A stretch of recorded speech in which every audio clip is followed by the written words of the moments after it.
Hi, thanks so much for joining me on the Listen Up Girl podcast. I'm Zach Randles-Friedman. Today's LGBTQ news is for Thursday, July 23rd.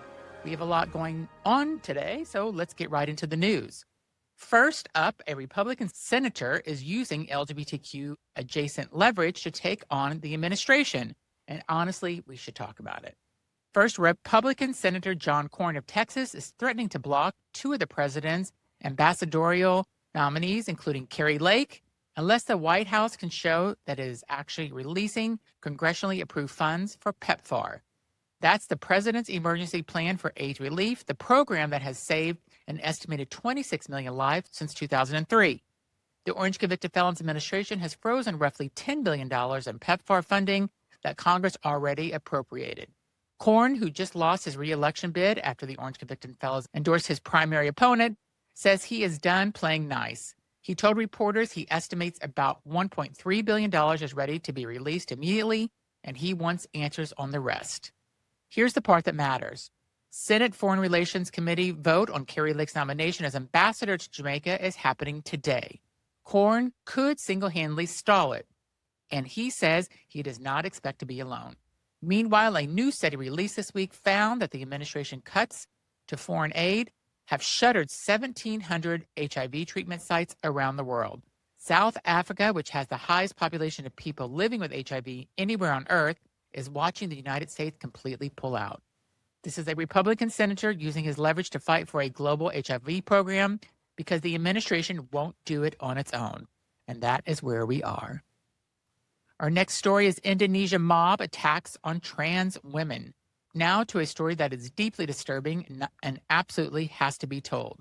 In Bogor, West Java, Indonesia, at least 10 transgender women have been subjected to 3 separate mob attacks over the past 2 months. Amnesty International Indonesia has confirmed the numbers. Footage of the attacks has been circulating online. In one video, a group of men chasing, punch, and kick a trans woman walking along a street at night. The perpetrators find themselves, as they did, and filmed themselves dousing her with what is believed to be urine. These attacks are carried out under the banner of a group calling itself Bogor Free of LGBTQ. They are operating in an environment made more dangerous by a presidential regulation signed earlier this year that officially classifies LGBTQ culture as a national security threat. The country's human rights minister did condemn the attacks, saying vigilant violence cannot be tolerated, but Bogor mayor, in the same breath, told city officials to patrol what he called social deviance. That language tells you everything you need to know about the normalized hate that has become part of this government. Amnesty International is calling for accountability, and so are we. Our next story is federal book ban and Senate companion bill. If you thought the book ban fight was state-level problem, just got federal and it's fast-moving. Congress is advancing not 1 but 2 bills aimed at banning any educational material that mentions transgender identity from public school in America. The House bill called the Stop the Sexualization of Children Act is already on the House floor calendar, and last month a Senate companion bill was introduced and referred to Health, Education, and Labor and Pensions Committee. The American Library Association is sounding the full alarm. Their president has said the legislation, quote, treats 17-year-olds the same as kindergartners. The bill would define anything involving gender dysphoria or transgender identity as sexually oriented material, and schools that don't comply would lose their federal funding. Think about what that means. A book about a kid figuring out their gender, gone. A biography of a transgender person is out. A story where a character has 2 moms, depending on the interpretation, possibly pulled 2. More than 130 publishers, booksellers, librarians, and literary organizations have signed a letter opposing this. Major publishing houses are on it, and authors are speaking out. The coalition is enormous, and they are right. If both chambers pass this bill, this becomes the law of the land, and today, call your senators and tell them no. Next, Ohio teacher wins drag show settlement. So here's some good news that took a while to get there. 2 Iowa school teachers who were disciplined by their school district for organizing a student drag show have won a $150,000 settlement. The teachers sued, arguing their district discriminated against them based on their sexual orientation. The drag show had been a school event, student organized, school sanctioned. The school district reacted by disciplining the teachers who made it happen. These teachers fought back, and today they won. The settlement matters, not just for them, but for every queer educator watching this across the country, wondering if their job is safe if they show up as authentic.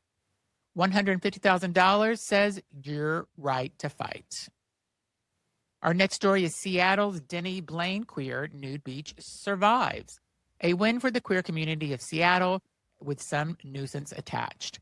A King County Superior Court has ruled that Denny Blaine Park, Seattle's historically LGBTQ+ nude beach on the shores of Lake Washington, will remain open. Neighbors led by a wealthy developer had sued the city, demanding the park be closed entirely, and the judge said no. The park has been gathering space for the queer community and naturists since the 1980s. The lawsuit alleged that the city was failing to manage what neighbors called a public nuisance. The judge agreed that there were issues with lewd behavior in the park, but declined to close it. Instead, the city had been ordered to implement a conduct code, increase staff, and maintain better visual buffers. An LGBTQ+-led advocacy group, Friends of Denny Blaine, intervened in the case and fought to keep the park open. The city attorney declared the ruling a win, since the park's clothing optional use is now protected in writing. It's a complicated ruling, but the park stays open, and for the queer community that has been called a home for decades, that is what matters. The next Spokane coffee shop community fights back. So we're ending today with a story about a community that did not stay silent, and they won. A bikini barista coffee stand in Spokane, Washington, called the Second Base Espresso, put up a reader board sign that used a vile slur against transgender women. The sign was hateful. It was also combined with another horrible slur. In fact, in plain view of drivers on the street. After a massive backlash online and a flood of one-star reviews, the sign came down. But the story didn't end there. A week later, a protest organized by a queer Spokane resident and parent showed up outside the business on Sunday afternoon. Counter-protesters showed up too, claiming the sign was protected speech. And you know what? Legally, it probably was. But here's the thing. First Amendment means the government can't arrest you for what you put on the sign. It does not mean the community has to stand there and say nothing, and they didn't. The Spokane community organized, they showed up, they put their bodies and their signs outside the coffee stand and said, this does not represent us.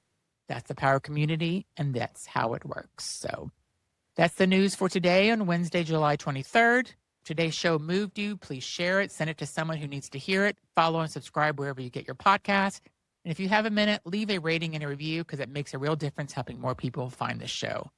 You can find me on Instagram and YouTube at TheRealZachRE and visit listenupgrow.com for every episode. See you tomorrow with more news. Thanks for listening.